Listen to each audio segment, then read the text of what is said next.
మీకు అప్పుడే వీడియో చూపించే ప్రయత్నం చేస్తోంది. మా జీవితాన్ని మమ్మల్ని బతకనివ్వండి. Her her Mahadev. ఎంతోమంది ట్రోలింగ్ చేస్తున్నారు, ఎంతోమంది విమర్శిస్తున్నారు. వాళ్ళందరికీ ఒకటే చెప్తున్నాం, మేమైతే ఇక్కడ ఉండట్లేదు. 2 తెలుగు రాష్ట్రాలకు కూడా మేము రాము. మేము ఉత్తరాఖండ్ వెళ్ళిపోతున్నాం, కేదార్నాథ్. జీవితాంతం అటే ఉంటాం. కేదార్నాథ్కి వెళ్ళి కేదార్నాథ్ నుండి ఇంకా పైకి వెళ్ళిపోయి అక్కడనే ఉండిపోతాం. మా ఇద్దరి జీవితాలు మేము గడుపుతున్నాం. ఎందుకు మా గురించి ఇంత ట్రోలింగ్ చేస్తూ ఇంత విమర్శిస్తున్నారు? మీకేం అవసరం? మా బతుకులు మేము బతుకుతున్నాం కదా, మా జీవితాన్ని మమ్మల్ని బతకనివ్వండి. ప్లస్ అదే కాక వర్షిని ఈరోజు బలిస్తుంది, అలాగే వర్షిని అగోరి దగ్గర లేదు, ఇలాంటి కంప్లైంట్స్ పెట్టుకోవడం మానేయండి. నేను ఈమె దగ్గరే ఉన్నాను, సేఫ్గా ఉన్నాను, చాలా హ్యాపీగా ఉన్నాం మేము. ఓకేనా, నన్ను ఎవరు బలించట్లేదు. అందుకే మేము ఇంకా ఆ 2 రాష్ట్రాల్లోకి రావాలని చెప్పి అనుకోవట్లేదు. మేము ఆ బతికేది మేము బతుకుతున్నాము. కేదార్నాథ్లో వెళ్ళిపోతున్నాం, కేదార్నాథ్లోనే ఉంటాం ఇంకా. సో ఇంకా ఎందుకు ఛానల్స్ అన్నీ, మీడియా వాళ్ళందరూ ఎందుకు మా మ్యాటర్ ఒక్కటే పట్టుకున్నారు? ఇంక దేశంలో ఏమీ లేవా? 2 తెలుగు రాష్ట్రాలలో ఏ మ్యాటర్స్ లేనట్టు మా మీదనే ట్రోలింగ్ చేస్తూ పదే మా న్యూస్నే వేస్తున్నారు. చెప్తున్నాం కదా, మా దగ్గరికి ఎవరన్నా వచ్చినా సరే, చెప్పమ్మా, మా దగ్గరికి ఎవరు వచ్చినా సరే మేము మా ప్రాణాలు వదలడానికి కూడా సిద్ధంగా ఉన్నాము. వదిలేస్తామని ఫిక్స్ కూడా అయిపోయినాం. పెట్రోల్ కూడా రెడీగా ఉంది. మా బతుకులు మమ్మల్ని బతకనివ్వండి. మేము ఆ 2 తెలుగు రాష్ట్రాలకు రాము. జీవితంలో ఇంకెప్పుడు కూడా ఆ 2 తెలుగు రాష్ట్రాలకు రాబోము కూడా. మేము ఇటే ఉత్తరాఖండ్లోనే ఉంటాం, ఉత్తరాఖండ్లోనే ఉండిపోతాం కూడా. ఒకవేళ మమ్మల్ని విడదీయాలి అని చూసే వాళ్ళకి ఒక్కటే చెప్తున్నాము, మీకు మా ప్రాణాలు పోవడమే కావాలి అంటే ప్రజలకు కానీ ఎవరికైనా కానీ, రాజకీయ వాళ్ళకి కానీ, ఇప్పుడు కేసులు పెట్టిన వాళ్ళకి కానీ మా ప్రాణాలే కావాలి అంటే చెప్పండి, మేము ఇవ్వడానికి చేసుకోవడానికి సిద్ధంగా ఉన్నాము. 100% కాళీమాత మీద ఒట్టు ప్రాణదానం చేసుకోవడానికి కూడా ఉన్నాం.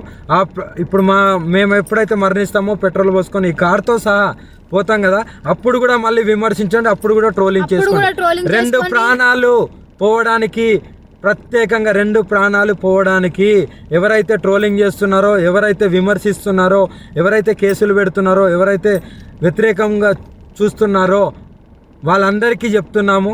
దొంగ కేసులు పెట్టిన వాళ్ళకి కూడా చెప్తున్నాం, 2 ప్రాణాలు పోవడానికి మీరే కారణం. మీకు మా ప్రాణాలు పోతే మీకు ఆనందం అనిపిస్తుంది అంటే దానికి కూడా మేము సిద్ధంగా ఉన్నాము. త్వరలోనే ప్రాణాలు కూడా వదిలిపోతాం. ఎవరైనా మమ్మల్ని పట్టుకోవడానికి వచ్చినా, మా దగ్గరికి వచ్చినా సరే మా ప్రాణాలు వదలడానికి సిద్ధం. అలాగే అసత్య వాక్యాలు చేసేవాళ్ళు కూడా చెప్తున్నాము, ఇది ఆపితే బాగుంటుంది. ట్రోలింగ్స్ కూడా ఆపితే బాగుంటుంది. నేను ఈమె దగ్గర సేఫ్గా ఉన్నాను. మా బతుకు మమ్మల్ని బతకనివ్వండి. మేము బతుకుతున్నాం కదా, మేము మీ రాష్ట్రాలలో కూడా రాము కదా, ఎందుకు మమ్మల్ని బతకనియట్లేదు? మీరు 2 ప్రాణాలు కోల్పోతున్నారు, చూసుకోండి, జాగ్రత్త. రేపటి రోజున మీ ఇంట్లో వాళ్ళు కూడా ఉంటారు. మీడియాలో ఇంకా ఘోరంగా మా గురించి ఏదన్నా వస్తే మేము ప్రాణదహనం అయితే చేసేస్తాము. మేము కూడా ఓపిక ఎంతవరకు ఉండాలో అంతవరకు ఉంటుంది. మేము కూడా సహించలేకపోతున్నాము. ఏంటి అసలు ఆ మాటలు ఏంటి, ఆ కంప్లైంట్స్ ఏంటి, వాళ్ళు మీడియా ముందుకు వచ్చి ప్రెస్ మీటింగ్లు పెట్టి వాళ్ళు మాట్లాడే మాటలు చాలా అంటే చాలా ఘోరంగా ఉన్నాయి. మీరు అనుకుంటున్నారేమో కానీ వాళ్ళు అలాగే అంటారు, చనిపోరని. 100% ఆ వీడియో కూడా మీకు పంపిస్తాను, ఎలా మరణిస్తున్నాం అనేది. ఎవరైనా సరే మమ్మల్ని ఇప్పటికి కూడా మా న్యూస్ ఆపకపోతే మా బతికేది మేము బతుకుతున్నాం కదా. అక్కడైతే లేం కదా 2 రాష్ట్రాల్లో, మీకు మా వల్లే ఇబ్బంది కదా. మేము అక్కడ లేం కదా మీ కళ్ళ ముందు. కానీ మేము రాము కదా, మీకు అదే కావాలి కదా. మేము రాము 2 రాష్ట్రాలల్లో, మేమేదో ఉత్తరాఖండ్కి వెళ్ళి బతుకుతాము. ఇప్పటికైనా ఆ యూట్యూబ్ వాళ్ళకి కానీ ఎవరికైనా కానీ చెప్పేది ఒకటే, మా న్యూస్లు ఆపేస్తే బాగుంటుంది. ఇంకా దేశంలో చాలా ఉపయోగపడే న్యూస్లు ఉన్నాయి, అవి చూపించండి. మాది ఒక్కటే కాదు కదా, ఇప్పటికైనా ఆపుతారని చెప్పి. 2 ప్రాణాలని తీసుకోవాలనుకుంటే ఇంకా చేసుకోండి. ఇంకా చూసి ఈ వారం రోజులలోనో ఇంకా ఈ 2-3 రోజులలోనో చూస్తాము, లేకుంటే డైరెక్ట్ దహనం అయిపోతాము. అప్పుడు మీరందరూ ఆనందించండి, మీరందరూ ఆనందంగా ఉండండి. మా ప్రాణాలు పోయిన తర్వాత మీరందరూ కలిసి ఆనందంగా విందు భోజనం చేసుకోండి. ఇంకా మోకిరాబాద్ లో కేసు అంటారా, ఆమె పెట్టింది చెల్లదు. ఆ జడ్జి ఎవరైతే డబ్బులు వేశారో ఆయన వచ్చి కేసు పెడితేనే చెల్లుతుంది. ఇంకా మొదటి భార్య అంటారా, అది టోటలీ ఫేక్ అని చెప్పి మీకు కూడా అర్థమైపోయి ఉండాలి. అర్థమై ఉంటుందేమో అనుకుంటున్నాము. అది టోటలీ ఫేక్, 100% ఫేక్. రుజువులు లేదే ఆమె ఎందుకు మీడియా ముందుకు వచ్చి మాట్లాడుతుంది? అందుకే చెప్తున్నాం, మమ్మల్ని మాలాగా బతకనివ్వండి. మేము చాలా బాగున్నాము, ఆనందంగా ఉన్నాం, కలిసిమెలిసి ఉన్నాం. మా వల్ల మీకు ఎలాంటివి రాదు. మేము ఆ 2 తెలుగు రాష్ట్రాల్లో కూడా రాబోము. మాకు అవసరం లేదు కూడా. Her her Mahadev. ఇది వాళ్ళిద్దరూ కలిసి ఒక రకంగా ఎమోషనల్ బ్లాక్మెయిల్గానే కనబడుతోంది. నా గురించి ఎవరు మాట్లాడకండి అంటున్నారు. ఇక్కడ డెఫినెట్గా వాళ్ళు మీడియాకు సంబంధించిన వార్తల్ని చూస్తున్నారని చెప్తున్నారు. కాబట్టి అమ్మ వర్షిని ప్రతి ఒక్కరు కూడా ఈ సమాజమే కాదు, నీ కన్నా తల్లిదండ్రులు ప్రతి ఒక్కరు ఏకంగా అఘోరాలు కూడా ఏదైతే సాధనలో నువ్వు వెళ్ళాలనుకున్నావో, నీ సాధన కోసం నువ్వు ఆ లేడీ అఘోరిగా చెప్పబడుతున్నటువంటి వ్యక్తితో వెళ్ళావో ఆయన అందరూ కూడా ఫేక్ అని అంటున్నారు. అనేక ఆరోపణలు, అనేక విషయాలు బయటకు వస్తున్నాయి. అది కాదు అని నిరూపించుకోవాల్సిన బాధ్యత అటు లేడీ అఘోరి లేదంటే అల్లూరి శ్రీనివాస్గా ఈ సమాజం చెప్తున్నటువంటి వాళ్ళందరిపైన కూడా ఉన్నది. అక్కడ లేడీ అఘోరి సమాధానం చెప్పాలి. ప్రతిసారి కూడా ఆత్మార్పణ చేసుకుంటాం. ఇది కామన్గా అయిపోయిందా? ఇన్ని రోజులు నేను ఇక్కడ మాట్లాడడం తప్పుగా అనుకోవద్దు దయచేసి. ఎందుకని అంటున్నా అంటే ఒక పిచ్చోడికి ఇంకో పిచ్చితోడైనట్టుగా ఉంది. చూడడానికి చాలా చక్కగా ఉన్నావు, మంచిగా ఉన్నావు, ఏంటమ్మా ఇది నాకు పూర్తిగా ఈ దరిద్రం ఏంటి? మీకు నిజంగా ఏదైనా జరిగింది, మీరు నిజంగా ఇలా ఉండాలనుకుంటే ఈ తల్లిదండ్రులు ఒప్పించుకోండి. ఆ తల్లిదండ్రులకు ఇక్కడ గోస మిగులుతోంది. రాష్ట్రవ్యాప్తంగా ఎక్కడ చూసినా 10 మంది ఇప్పటికే ఒక మహిళ వచ్చిందని పెళ్లి చేసుకున్నాడని చెప్పి, ఇంకొకరు చాలామంది కూడా తమ దగ్గర పూజలు చేసిందని చెప్పి డబ్బులు తీసుకొని మోసం చేసిందని చాలామంది కంప్లైంట్ చేస్తున్నారు. ఇటువంటి దరిద్రానికి సంబంధించి సమాధానం చెప్పాల్సిన భారత మీ పని ఉంటుంది. కానీ పూర్తిగా ఎమోషనల్ బ్లాక్మెయిల్ చేస్తూ ఇష్టం వచ్చినట్టుగా వీడియోలు పెడితే అది ఎట్టి పరిస్థితి తగదు. ఇక ఆత్మార్పణం వెళ్ళిపోతున్నాను అంటున్నారు. అఘోరి గారిని అడుగుతాను సూటిగా, మీరు డెఫినెట్గా వార్తలు చూస్తూనే ఉంటున్నారు కాబట్టి, నేను సనాతన ధర్మం కోసం కాపాడాలి, నువ్వు రావాలని తెలంగాణ రాష్ట్రం నుంచి కానీ ఆంధ్రప్రదేశ్ నుంచి అడిగారా? సనాతన ధర్మం నువ్వు వచ్చి కాపాడమని ఎవరిని ఇక్కడ రిక్వెస్ట్ చేశారా? నువ్వు వస్తే కానీ ఆడపిల్లకు రక్షణ లేదని చెప్పి ఎవరిని అడిగారు నిన్ను? చట్టాలు ఉన్నాయి, న్యాయస్థానాలు ఉన్నాయి, ప్రభుత్వాలు ఉన్నాయి, సమాజం ఉంది.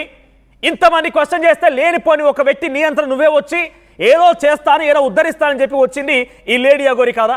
ఆ రోజు ఎవరైనా తెలుగు రాష్ట్రాల నుంచి రమ్మని అడిగారా? తెలుగు రాష్ట్రాల నుంచి ఎవరైనా దగ్గరికి వచ్చి సనాతన ధర్మం కాపాడమ్మా, మేము కాపాడలేకపోతామని రిక్వెస్ట్ చేశారా? ఆడవాళ్ళని రక్షించుకోలేకపోతామని రిక్వెస్ట్ చేశారా? నీతి వ్యాఖ్యలు, శుద్ధ వ్యాఖ్యలు మొత్తం చేసింది మీరు. ఇప్పుడు వచ్చి ఇష్టం వచ్చినట్టుగా అమ్మాయిని తీసుకొని వెళ్ళిపోయి ఇప్పుడు ఇష్టం వచ్చినట్టుగా అమ్మాయిని అడ్డు పెట్టుకొని మాట్లాడుతుంటే కనబడుతోంది. నిజంగా మీరు సనాతన ధర్మం కోసమే వచ్చాను, నిజంగా నేను సాధనే చేశాను, నేను అఘోరిగా మారిపోయినప్పుడు ఇటువంటి వ్యాఖ్యలు 100 వస్తాయి. ఇంకా 1000 వచ్చినా కూడా తట్టుకొని ఓపిక సమాధానం చెప్పాల్సిన భారత మీ పైన ఉంటుంది. కానీ ఇష్టం వచ్చినట్టుగా ఎమోషనల్ బ్లాక్మెయిల్ చేస్తూ నేను ఆత్మార్పణ చేసుకుంటే నువ్వు ఆత్మార్పణ చేసుకుంటే తెలంగాణ రాష్ట్రానికి కానీ ఆంధ్రప్రదేశ్ రాష్ట్రానికి కానీ భారతదేశానికి ఒరిగే ఒక అన్యాయం చెప్పు. వారికి ఇక్కడ ఈ ప్రపంచానికి, ఈ దేశానికి, రాష్ట్రానికి జరిగేటువంటి ఒక అన్యాయం చెప్పండి. నీ అంతా నువ్వు వచ్చి సనాతన ధర్మం అని చెప్పి, నీ అంతా నువ్వు వచ్చి దేవాలయాన్ని రక్షిస్తానని చెప్పి, నీ అంతా నువ్వు వచ్చి అమ్మాయిలను కాపాడుతానని చెప్పి ఒక అమ్మాయిని బుట్టలో వేసుకొని పక్కకు తీసుకొని అమ్మాయిని పట్టుకొని పారిపోయేదే కాకుండా ఇప్పుడు సమాజం క్వశ్చన్ చేస్తున్న సమాజాన్ని తప్పించుకోవడం కోసం ఈ రకంగా బ్లాక్మెయిల్ వీడియోలా? నిజంగా నీకేం తప్పు లేదు, మీరు కరెక్ట్గానే ఉన్నారు, మీరు కలిసి ఉన్నారనుకుంటే పోలీసులకు సమాధానం చెప్పండి, ఆ తల్లిదండ్రులకు సమాధానం చెప్పండి. ఆ స్వరూపరాణి తల్లి, అన్న హర్ష, విష్ణు, కోటయ్య వీళ్ళందరూ కూడా ఆ పాపని ఇన్ని రోజులుగా సాది కష్టమో సుఖమో పాపని చదివించుకుందామని చెప్పి లక్ష్యంతో వెళ్ళినటువంటి ఆ పాపని, ఆ అమ్మాయిని తీసుకొని వెళ్తే వారికి సమాధానం చెప్పవచ్చు. ఒక్కరు గారు, ఇద్దరు గారు ఏకంగా సమాజమే నీ పైన ఆరోపణలు చేస్తుందంటే లేదు, నేను తప్పు చేయలేదు, నిజంగా సాధన చేశాను, నేను లక్ష్యం కోసం వచ్చాను. ఒక అమ్మాయి ఈ రకంగా ఇబ్బందులు పడింది, వర్షిని ఆ తల్లిదండ్రులు ఈ రకంగా ఇబ్బంది పెట్టారు, అన్న ఈ రకంగా ఇబ్బంది పెట్టాడు, అందుకే నా దగ్గరికి నేను రక్షణ కోసం తీసుకెళ్ళి ఆ సమాధానం చెప్పేదేనా? అథెంటిక్గా ఒక సమాధానం ఉండదు, దేనికి ఉండదు. ఆత్మార్పణం అని చెప్పి అనేసి సరిపోతుందా? డైరెక్ట్గా ఇప్పుడు అడుగుతున్న, ఆత్మార్పణం వల్ల, మీరు చేసుకునే ఆత్మార్పణం వల్ల సమాజానికి ఏమైనా అన్యాయం జరుగుతుందా? పోనీ ఏదైనా న్యాయం జరుగుతుందా? పదే ఇష్టం వచ్చిన పెట్రోల్ ట్యాంక్ సిద్ధంగా ఉందా? ఈ పెట్రోల్ ట్యాంక్ అని చెప్పి ఎంతమందిని ఇంకా మోసం చేయాలనుకుంటున్నారు? మీరు చాలా ఓపిక్గా నిజంగా మీరు సాధన చేసి ఉండి, మీరు నిజంగా ఆ సాధనలో ఉండి అఘోరిగా మారిపోయినట్టయితే సమాజంలో జరిగినటువంటి అసమానతల్ని తొలగించడం కోసం వచ్చారని చెప్పిన మీరు ఈ సమాజాన్ని ఫేస్ చేయాల్సిందే, క్వశ్చన్స్కి ఆన్సర్ చేయాల్సిందే. ఇష్టం వచ్చినట్టుగా మాట్లాడతాము, ఇష్టం వచ్చినట్టు ప్రవర్తిస్తాము. ఇప్పుడు సదరు మహిళ ఎవరంతా తానే వచ్చి నన్ను ఈ రకంగా పెళ్లి చేసుకుని చెప్పరు కదా. పోనీ నీ దగ్గర ఏం ఆశించినాదని చెప్పు, ఏం ఆశించింది నీ దగ్గర నుంచి? నువ్వు దగ్గర అంటే చాలామంది అంటున్నట్టుగా 6 అడుగుల అంధగాడివి అయితే కాదు, లక్షల కోట్ల డబ్బులు అయితే లేవు. మరి నుంచి ఏం ఆశించా మహిళ బయటకు వచ్చింది నన్ను పెళ్లి చేసుకున్నానని చెప్పి? అసలు మీ పెళ్ళే చట్టబద్ధంగా చెల్లదని చాలామంది అంటున్నారు కదా, వారికి సమాధానం చెప్పండి. ఎస్, మేము ఈ రకంగా మనసులు కలిసాయి, మాకు మేము ఉండాలనుకుంటున్నాను, వర్షినికి ఈ అఘోరి తత్వాన్ని నేను నేర్పించాలనుకుంటున్నాను, తనని కూడా నాలాగా మార్చాలనుకుంటున్నాను, వాటికి సమాధానం చెప్పండి. కానీ ఇది కాకుండా ఆత్మార్పణ చేసుకుంటాను, ఇది ముమ్మాటికి ఒక రకంగా బ్లాక్మెయిలే అవుతుంది. గుర్తుపెట్టుకోండి, మీరు ఇక్కడ ఆంధ్రప్రదేశ్ తెలుగు రాష్ట్రాలకు రాకపోయినంత మాత్రాన పోలీసులు ఉపేక్షించే అవకాశం లేదు. ఇక్కడ పోలీసు ఉంటారు, ఉత్తరాఖండ్లో కూడా పోలీసు ఉంటారు. నిజంగా ఈ వీడియో తర్వాత కావాలని వర్షిని అడ్డు పెట్టుకొనే, డెఫినెట్గా మీరు చూస్తున్నారు కాబట్టి మిమ్మల్ని అడుగుతున్నాను, వర్షిని అడ్డు పెట్టుకొనే మిమ్మల్ని మీరు కాపాడుకుంటున్నట్టుగానే కనబడుతుంది వీడియోలో.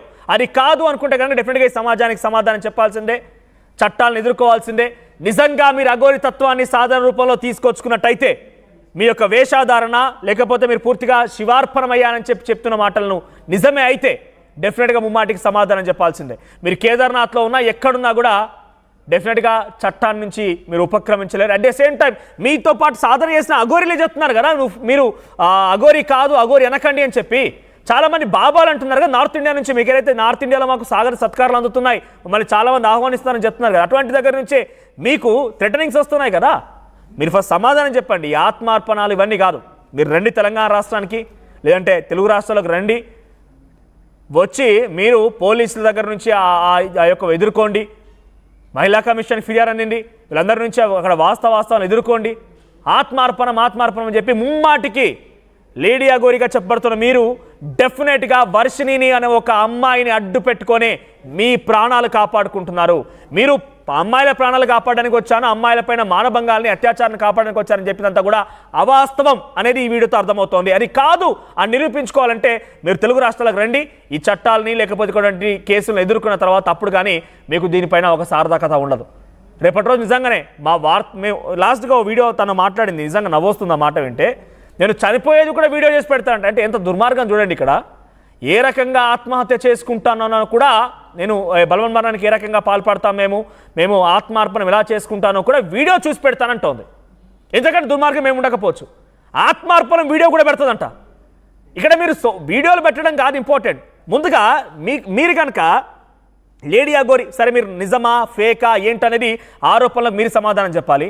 మీరు కనుక వర్షిణి అనే అమ్మాయిని కనుక వెంట తీసుకోకపోయి ఉండే కనుక మిమ్మల్ని ఎవరు అడిగేవారు కూడా కాదు, మీరు ఎక్కడ పోయినా కూడా పట్టించుకునేవారే కాదు. ఎప్పుడైతే వర్షిణి అమ్మాయిని మీరు వల్లో వేసుకొని తన తల్లిదండ్రుల దగ్గరికి వెళ్ళిపోయినాక కూడా రా రా రా అని పిలిచి మరి రప్పించుకున్నారు చూడండి, అప్పుడు మీరంటే యావత్ సమాజానికి చీదరించుకుంటుంది, మీరు కరబనగానికి చీ అంటూ అసహించుకుంటోంది. అటువంటి వాటికి సమాధానం చెప్పాల్సిన పూర్తి బాధ్యత మీ పైన ఉన్నది.